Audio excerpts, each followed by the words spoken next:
여러분의 국어 점수에 날개를 달아드리겠습니다. 저는 7강으로 끝내는 비문학 7급 B의 1타 강사 김명환입니다. 네, 오늘의 강의 제목은 제가 뭘로 할까 하다가 이해에 대한 오해라고 정해봤어요. 여러분 독서 지문을 풀 때 글의 내용을 완벽히 이해해야 한다.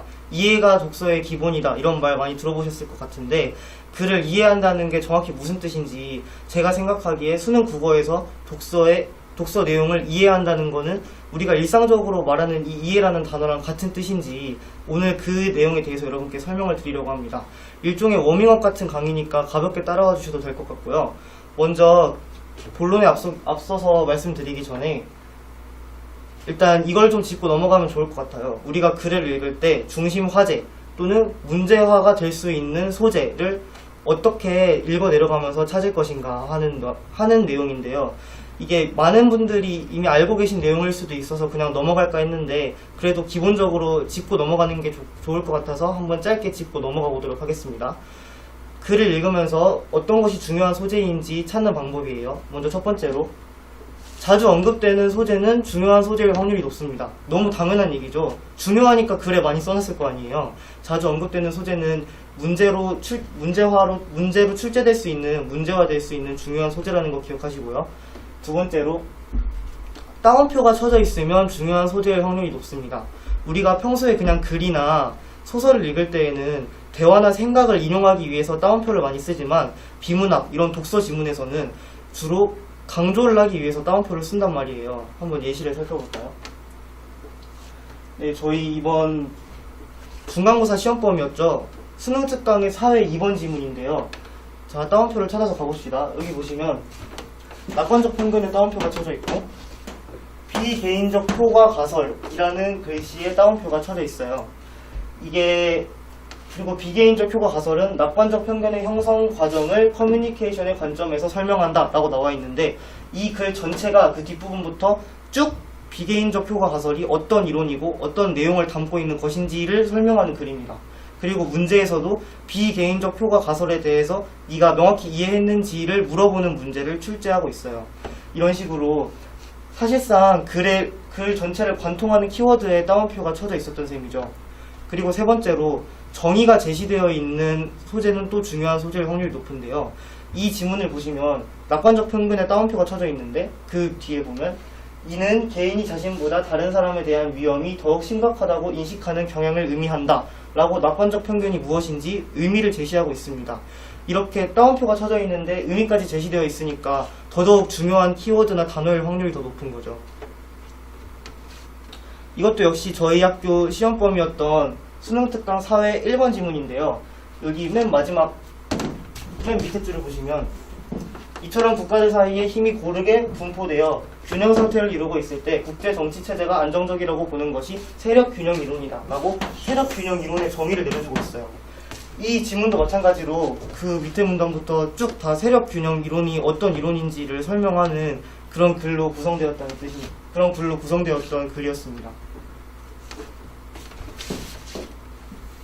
이거는 수능 특강의 사회 3번 지문인데요. 이 문단 전체가 긴데 맨 마지막 문장을 보시면 농산물 가격이 일정한 주기를 가지고 급락과 급등을 반복하는 메커니즘을 설명하는 하나의 간단한 모델을 거미집 모형이라 한다 라고 나와 있는데 이 문장도 거미집 모형의 의미와 정의를 설명해주는 문장이죠. 그리고 또 제가 아까 따옴표가 중요하다고 말씀드렸는데 이 거미집 모형이라는 말도 따옴표가 쳐져 있어요. 결국 이 글 전체의 중심 소재는 거미집 모형이고 거미집 모형이 어떤 이론을 설명하는 것인지를 설명해 주는 게 이 글의 목적이라고 할 수 있습니다. 그리고 방금 전에 본 세 가지 지문에서 또 공통점을 찾아낼 수 있을 것 같은데 바로 정의가 제시되었는데 말이죠. 이 정의가 제시된 부분이 바로 이 첫 단락의 가장 마지막 문장이에요. 낙관적 편견 첫 단락의 마지막 문장, 세력균형 이론 첫 단락의 마지막 문장, 거미집 모양 첫 단락의 마지막 문장, 이렇게 첫 문단의 마지막 문장에 첫 단락의 마지막 문장에 정의가 제시되어 있을 때는 그 단어가 이 글의 중심 소재일 확률이 아주 높다는 뜻입니다. 마지막으로 이론의 이름이나 학자 이름이 나오면 그걸 주의 깊게 살펴보셔야 되는데요. 아까 저희가 확인했던 세력균형 이론, 비개인적 표가 가설, 그리고 거미줄 모형 이런 거 모두 사실상 이론의 이름이거든요. 이 세력균형 이론이 무슨 이론인지, 비개인적 표가 가설이 어떤 화제에 대해서 어떻게 설명하려고 하는 이론인지 이런 것들을 눈여겨봐야 한다는 점을 염두에 두면서 글을 읽으셔야 한다는 거예요. 이 지문은 저희 4월 학평에 출제된 인문지문인데요. 그런데 당시 플라톤은 하고 맨 위에 플라톤이라는 학자 이름이 언급되어 있는 거 보이시죠? 그 다음에 플라톤은 이러이러한 관점을 취했고 이러이러하게 생각했다 라고 글에 나와 있는데 문제를 봅시다. A에 대한 플라톤의 관점으로 가장 적절한 것은 바로 플라톤의 관점을 묻고 있어요. 이렇게 이론이나 학자가 나오면 그 이론이나 학자가 주장하는 것 또는 그 이론이나 학자의 관점을 묻는 문제가 출제되는 게 아주 전형적인 패턴이라는 걸 아셔야겠습니다.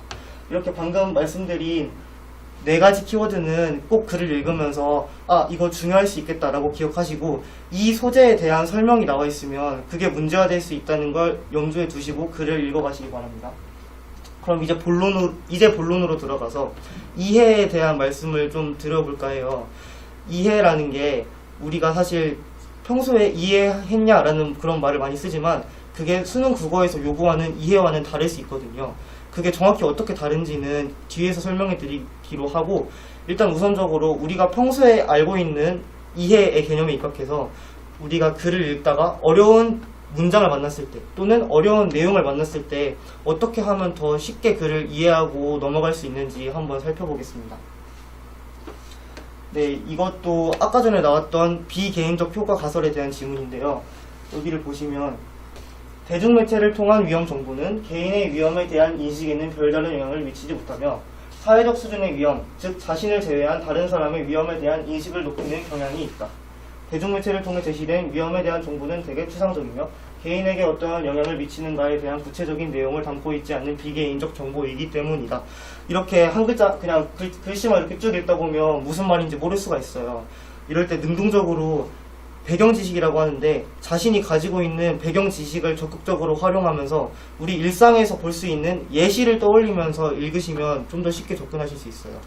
물론 배경 지식이 수능 국어를 풀 때 배경 지식이 위험하다라는 말이 있는데 문제를 풀 때 섣부르게 배경 지식을 적용하는 것은 위험하지만 이렇게 글의 내용을 이해하는 수준에서는 적절한 배경 지식의 활용이 유용할 수 있습니다. 한번 예를 들어봅시다. 대중매체, 우리가 평소에 볼 수 있는 대중매체 뭐가 있을까요? TV도 있고 라디오도 있고 신문도 있겠죠. 예를 들어서 TV 뉴스에서 보행 중에 스마트폰을 보면서 횡단보도를 건너면 교통사고를 당할 확률이 증가한다라는 수치 자료가 연구 결과가 나왔다라는 뉴스가 나왔다고 생각해 봅시다. 그러면 우리는 이 뉴스를 보면서 보행 중에 스마트폰을 사용하면 이렇게 위험할 수 있구나 라는 생각을 하겠죠. 하지만 그렇다고 해서 바로 그 행동을 고치기는 어려울 거예요. 왜냐하면 대중매체에서 일어나는 이런 교통사고들은 왠지 나한테는 일어나지 않을 일만 같고 좀 다른 세계, 먼 세계의 일처럼 느껴지기 때문이죠. 이 문장에서 말하고 있는 게 바로 그런 내용이에요. 개인의 위험에 대한 인식, 나 자신이 위험하다고 생각하게 만드는 데는 별다른 영향을 미치지 못하고 그냥 사회적으로 이런 문제가 있구나 정도만 인지시킨다는 겁니다. 왜냐하면 위험에 대한 정보가 엄청 피부에 와닿지가 않고 그냥 교통사고 1000건 증가 이런 식으로 추상적으로 제시되기 때문이에요. 그리고 개인 수준의 위험 인식은 사회 수준의 위험 인식과 달리 주로 대인 커뮤니케이션에 의해 영향을 받게 된다라고 나와 있어요. 대인 커뮤니케이션이면 페이스 투 페이스, 사람과 사람이 서로 마주 보면서 커뮤니케이션을 하는 이런 걸 대인 커뮤니케이션이라 하는데 대인 커뮤니케이션은 대중매체와 달리 위험에 대한 상세하고 깊이 있는 생생한 정보들을 전달한다고 나와 있네요. 그러면 아까 전에 예시를 바꿔서 TV 뉴스가 아니라 만약에 갑자기 엄마가 나한테 와서 옆집에 있는 그 아줌마 딸이 얼마 전에 스마트폰을 보면서 횡단보도 건너다가 트럭에 치여서 죽었다더라. 이렇게 말하면 뭔가 되게 더 충격적이고 피부에 와닿는 것 같죠. 그리고 이게 진짜 위험한 거구나, 이렇게 하면 안 되겠구나 라는 느낌이 더 강하게 든단 말이에요. TV 뉴스로 그냥 교통사고 1000건 증가 이렇게 접하는 것보다는 내가 알고 있던 어떤 사람이 바로 그 습관 때문에 사고로 죽었다 라고 하면 그 습관이 더 위험하다는 사실이 뭔가 더 뼈저리게 와닿는 것 같고 그게 개인 수준의 위험 인식이 영향을 받게 된다는 것으로 이 문장이 표현한 거죠. 예시를 떠올리는 거 말고도 우리가 수능 국어에서 보는 문장은 되게 좀 어렵고 생소한 어휘로 구성되어 있는 그런 경우를 느끼실 수 있을 텐데, 이 어휘의 뜻을 알고 계시다면 쉬운 말로 바꿔서 해석해보는 연습을 하는 것도 글을 이해하는 데 도움이 될 수 있어요. 이거는 수능 특강 입문 이번에 나와 있었던 직관주의 윤리학에 대한 지문인데요. 반직관주의 윤리학은 우리의 일상적 도덕 신념과 정합적이지 않기 때문에 도덕적 직관을 거부하고 도덕적 직관에 반하는 결론을 지지한다는 점에 대해 해명할 책임이 있다 라고 나와 있습니다. 뭐 이 문장을 보고 바로 이해할 수 있다면 좋겠지만, 만약 그렇기가 힘들다면 읽으면서 실시간으로 쉬운 말로 바꿔보세요. 반직관주의 윤리학은 개념적인 용어니까 이걸 바꾸는 건 무리가 있겠지만, 우리의 일상적 도덕 신념, 그러니까 우리가 평소에 도덕적이라고 생각하는 거죠. 즉 우리의 평소 생각과 정합적이라는 게 뭐예요? 딱 들어맞는다는 거잖아요. 정합적이지 않다는 거는 우리가 평소 생각하는 것과 어긋난다, 이런 뜻이에요. 그리고 도덕적 직관을 거부하고 도덕적 직관에 반하는 결론을 지지한다. 즉 여기서 도덕적 직관이라는 게 앞에 내용을 읽으셨다면 이 일상적 도덕 신념과 비슷한 말이라는 걸 아실 텐데, 그러니까 이 도덕적 직관은 우리가 평소에 그냥 생각해 오던 것인데, 우리의 평소 생각에 반하는 결론을 지지한다. 즉 그냥 우리 평소 생각과 안 맞는 결론을 낸다, 이런 말로 해석이 되는 거죠. 그리고 여기에 대해 해명할 책임이 있다, 해명해야 한다.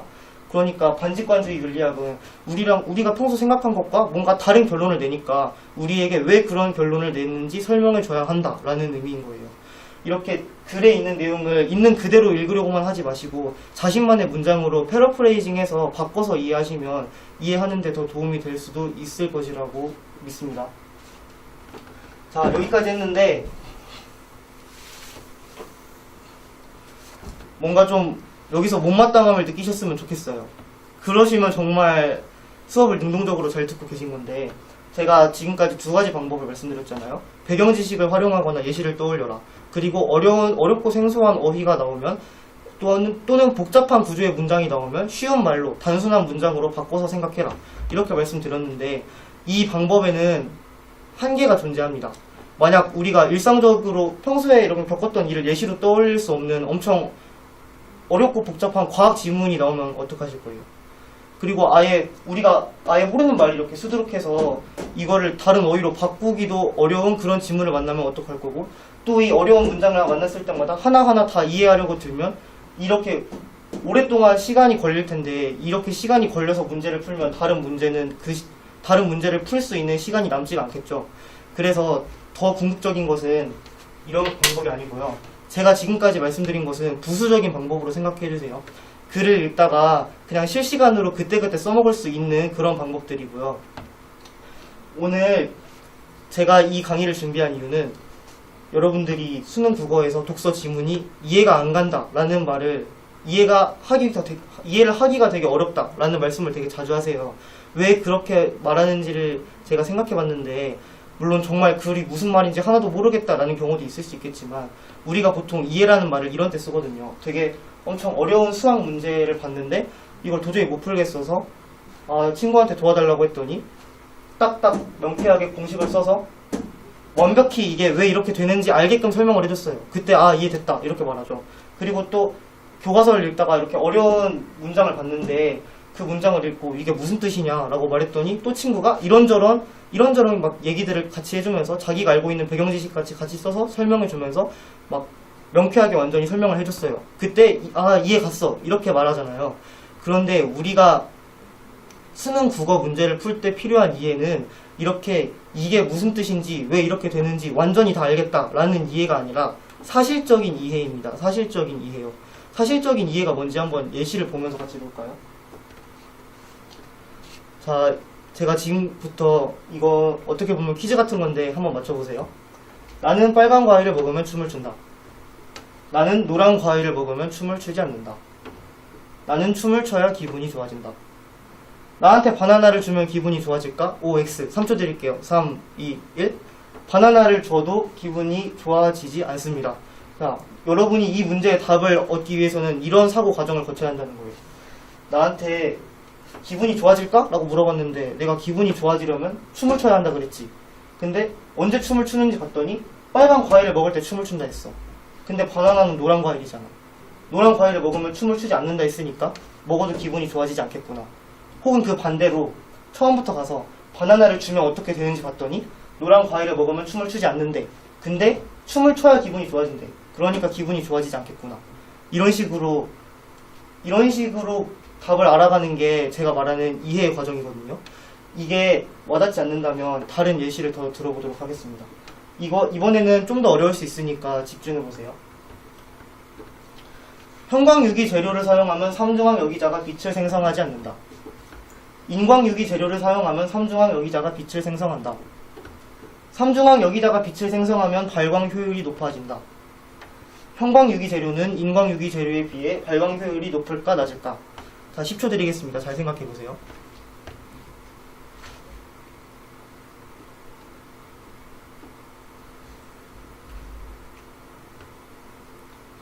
되게 머리가 복잡하고 지끈거릴 수 있어요. 막 형광유기재료, 인광유기재료, 삼중항 여기자, 발광 효율 되게 어렵고 내가 어떻게 보면 처음 듣는다고 생각할 수 있는 단어들이 막 나왔는데 이 용어의 뜻을 알고 모르고는 중요하지 않습니다.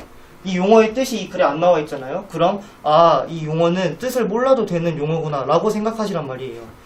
이 용어의 뜻을 알려주지 않았는데 문제에서 거기에 관련된 걸 물어볼 리가 없어요. 제가 OT에서 독서는 숨은 그림 찾기이다 라고 말씀드렸던 거 기억나시죠?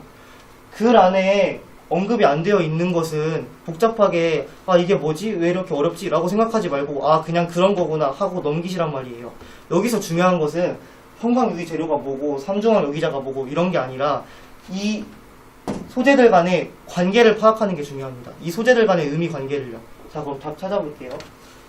발광 효율이 높을까 낮을까를 물어봤는데 발광 효율이 높으려면 삼중항 여기자가 빛을 생성해야 해요. 맞죠?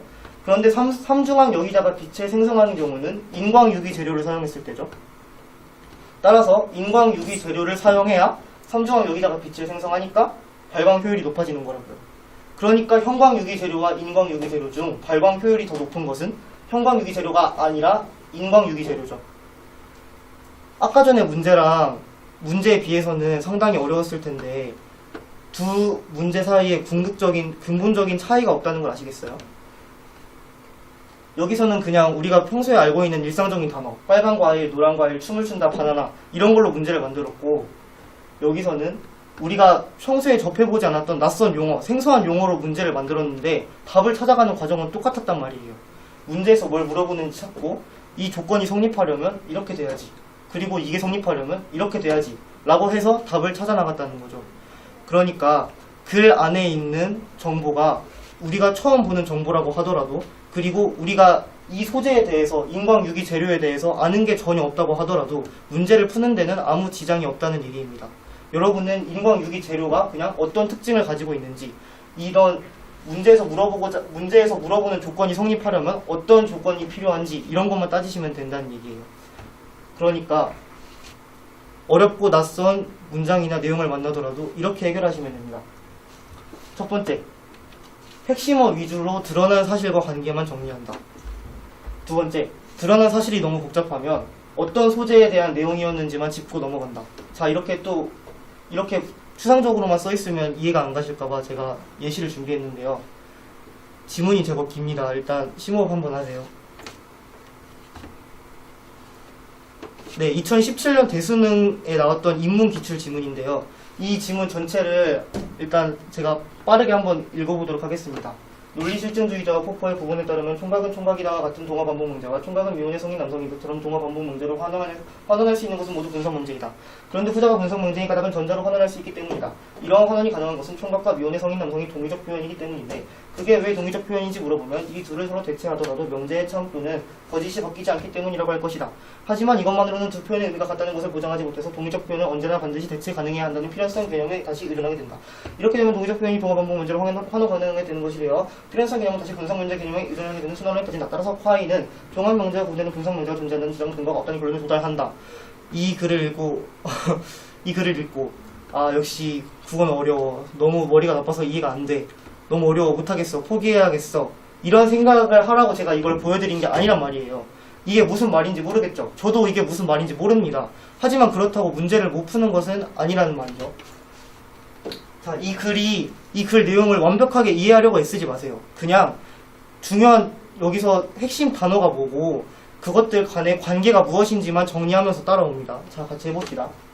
우선 동화 반복 명제는 분석 명제가 있어요. 동화 반복 명제는 분석 명제예요. 그리고 동화 반복 명제로 환원할 수 있는, 환원한다는 건 바꾼다는 뜻이죠. 즉 동화 반복 명제랑 동화 반복 명제로 바꿀 수 있는 것은 분석 명제라 했습니다. 그런데 이렇게 되는 이 동화 반복 명제로 바꿀 수 있는 게 분석 명제인 이유가 뭡니까? 그것은 이것과 이것이 동의적 표현이기 때문인데, 여기서 동의적 표현이 뭐냐 이런 건 신경 쓰지 마시란 얘기예요. 동의적 표현은 결국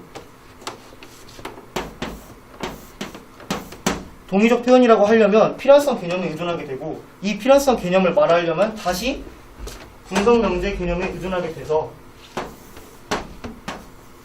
순환론에 빠진다고요. 그래서 콰인이 주장하는 것은 종합 명제와 구분되는 분석 명제가 존재한다는 주장은 근거가 없다. 즉 분석 명제는 존재하지 않는다. 분석 명제라는 것은 없다 라는 결론에 도달한다 라는 것입니다. 그러면 이것들이 각각 무슨 뜻인지 알지 않아도 대충의 흐름은 잡았죠. 동화 반복 명제로 환원할 수 있는 것은 분석 명제인데, 그 이유는 동의적 표현이 있어서. 그런데 동의적 표현은 필연성 개념의 의존, 그리고 필연성 개념은 분석 명제 개념의 의존. 그래서 순환론이다. 순환론이 뭔지 몰라도 일단 순환론이래요. 이 논리 실증주의자와 포퍼의 주장이 순환론이라는 거예요. 그래서 분석 명제는 없다라는 것이 결론인데, 이것만 알고도 과연 문제를 풀 수 있을까 한번 봅시다. 밑글에 대해 이해한 내용을 가장 적절한 것은 이라 나와 있는데, 이 문제 전체를 보실 필요는 없고, 제가 방금 말씀드린 내용은 선지 4번에 나왔어요. 콰인은 분석 명제가 무엇인지는 동의적 표현이란 무엇인지에 의존하고, 아까 분석 명제가 동의적 표현에 의존한다고 했죠. 그리고 다시 이 동의적 표현은 필연성 개념에, 필연성 개념은 다시 분석 명제 개념에 의존한다고 본다. 따라서 4번이 적절한 설명입니다. 이 문제를 풀 때 제가 이게 왜 필연성 개념이 뭐고, 이게 왜 여기에 의존하고, 이런 것들을 자세하게 여러분이 무릎을 탁 칠 정도로 명쾌하게 설명해서 문제를 푼 게 아니라 그냥 이 단어들 간의 관계만 파악해서 문제를 풀었어요. 그러니까 모르는 글의 내용을 이해할 때 이 핵심어 위주로 혹은 중요한 소재 위주로 논리적인 인과관계 또는 시간 순서에 의한 관계, 과정, 이런 전체적인 흐름을 이해하시라는 얘기예요. 이렇게 흐름을 기억하시면 웬만한 문제는 다 풀 수 있다는 겁니다. 그런데 만약에 여기서 그럼 동의적 표현이 왜 필연성 개념에 의존했는지를 물어보면 어떻게 할 겁니까? 라고 질문할 수 있겠죠. 뭘 어떻게 해요? 그러면 다시 앞으로 가서 그 부분을 찾으셔야죠.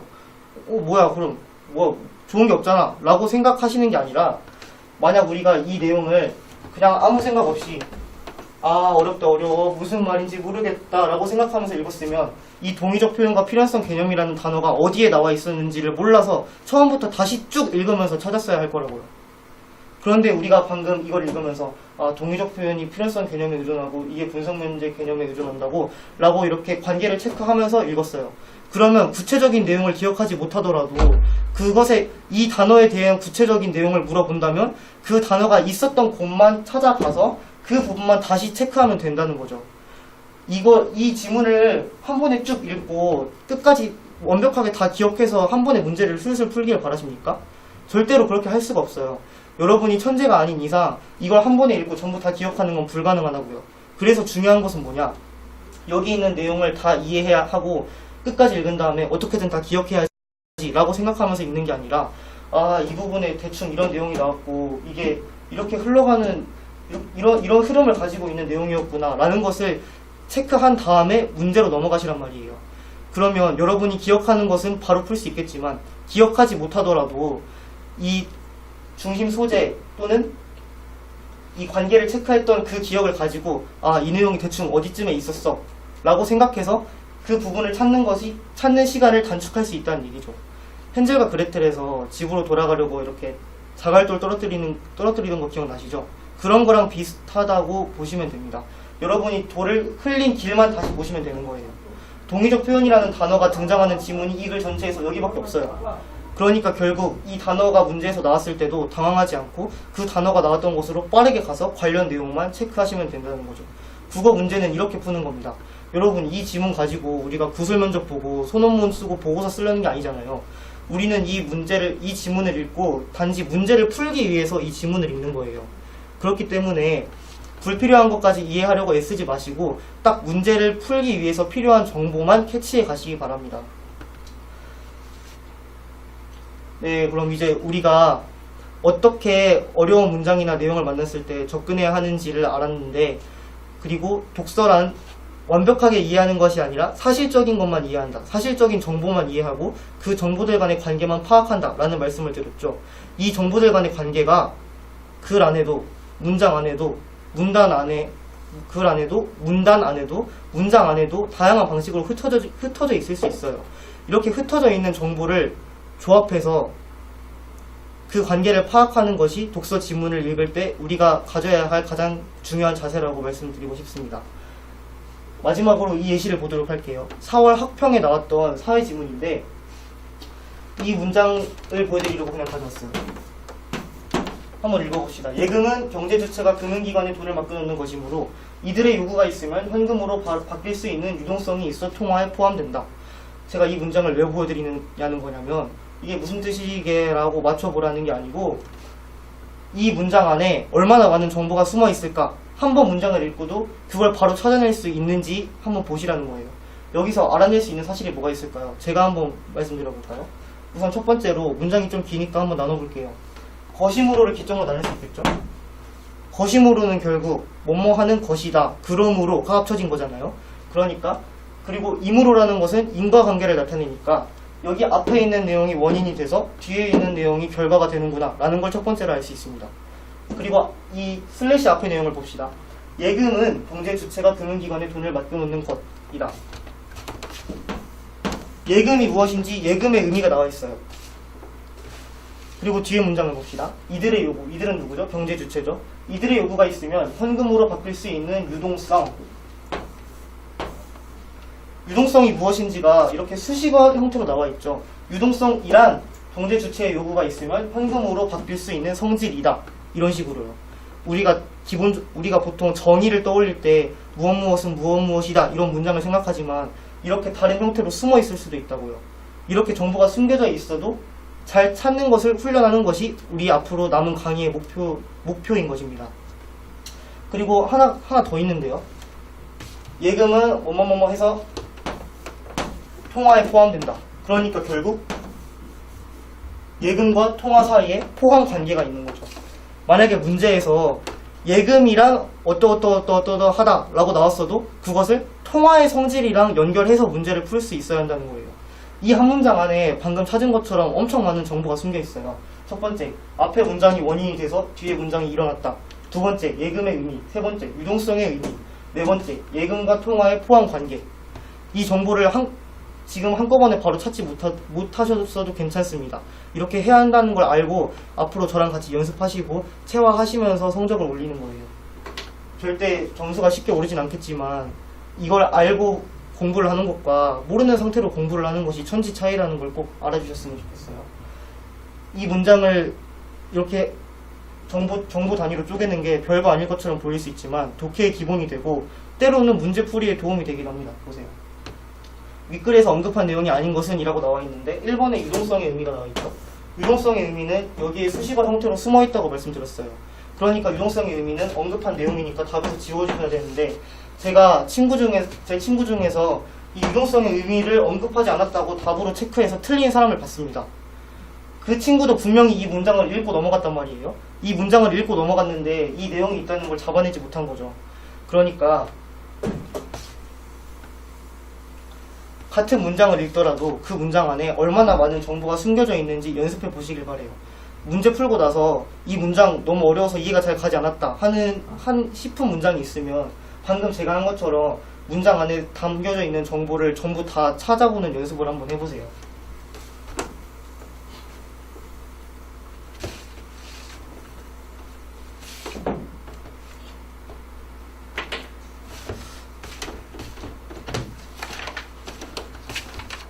자, 많은 말씀을 들었는데, 그리고 가볍게 듣는 강의라고 했는데 가볍게 들리지 않았을 수도 있습니다.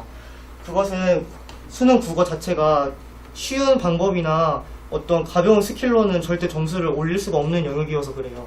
우리는 가장 원리 원칙에 충실해서 꾸준한 노력으로 꼭 점수를 올렸으면 좋겠고요. 오늘 배웠던 내용 요약해 드리도록 할게요. 첫 번째, 글을 읽을 때는 중요한 소재를 찾아라. 이 글이 나 중요하다, 문제가 될 수 있다 라고 알려주는 단서가 있다. 아까 몇 가지 말씀드렸죠. 따옴표, 정의 제시, 이론이나 학자, 자주 언급되는 것 등등. 그리고 두 번째, 모든 문장과 문단은 그리고 글은 모두 다 정보를 전달하는 수단이라는 것을 기억하자. 우리가 이 글을 읽는 이유는 정보를 찾기 위해서예요. 문제를 풀기 위해 필요한 정보를 찾기 위해서입니다. 그러므로 같은 문장, 같은 문단을 읽을 때 최대한 많은 정보를 찾아낼 수 있는 사람이 승리하는 거예요. 세 번째, 어려운 내용은 완벽히 이해하려고 하지 말고 글에 드러난 사실관계만 파악하고 정리하자라는 겁니다. 그것이 시간도 절약하고 문제도 풀 수 있는 길입니다. 이해하지 않는 것을 굳이 이해하려고 애쓰지 말고 우리가 최대한 이해할 수 있는 것만 찾아보세요. 그 안에서. 어차피 글에서 이해하라고 요구하지 않은 부분은 문제에서도 나오지 않습니다.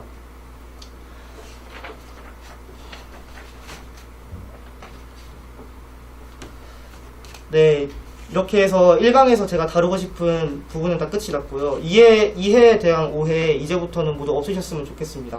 마지막으로 딱 한마디만 드릴게요. 수능 국어에서의 이해는 우리가 평소에 생각하는 그 이해랑은 다른 것이다. 문제를 풀기 위한 사실적인 이해면 충분하다. 이거 하나만 알고 넘어가셨으면 오늘 강의는 충분하다고 생각합니다. 2강에서는 더 중요한 얘기를 할 거니까요. 오늘 배웠던 내용 혹시 기출문제 연습할 시간 있으시면 문제 풀면서 적용하는 연습 해보시고 글 읽을 때 중요한 소재 찾는 연습도 꼭 해보시길 바라요. 여러분의 국어 점수에 날개를 달아드릴 7급이었습니다. 감사합니다.